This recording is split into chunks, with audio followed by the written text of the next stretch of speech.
সরস্বতী পুজোর দিনেই যেন শীতের রেশে ইতি টানার আভাস। আলিপুর আবহাওয়া দপ্তরের পূর্বাভাস অনুযায়ী বসন্ত পঞ্চমীর দিনে রাজ্য জুড়ে থাকবে তুলনামূলক উষ্ণ ও আরামদায়ক আবহাওয়া।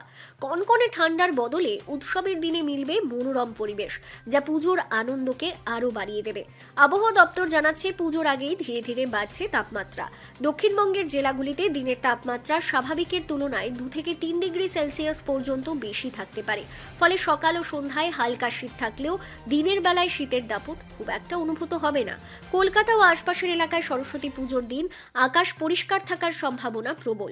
বৃষ্টি বা কুয়াশার কোনো বড় আশঙ্কা নেই। তাই স্কুল কলেজের পুজো, বাড়ির অনুষ্ঠান কিংবা খোলা আকাশের নিচে উদযাপনে আবহাওয়ার বাধা হয়ে দাঁড়াবে না বলেই ইঙ্গিত। অন্যদিকে উত্তরবঙ্গের পাহাড়ি এলাকায় এখনও শীতের প্রভাব থাকলেও পুজোর দিনে সেখানেও তাপমাত্রা কিছুটা বাড়বে। তবে দার্জিলিং ও সংলগ্ন অঞ্চলে শীতের অনুভূতি তুলনামূলক বেশি থাকবে। সব মিলিয়ে বলা যায়, সরস্বতী পুজোর হাত ধরেই বাংলায় বসন্তের আগমনের বার্তা। শীতের কড়াকড়ি পেছনে ফেলে মনোরম আবহাওয়ায় জ্ঞানদেবীর আরাধনায় মাতবে সকলেই।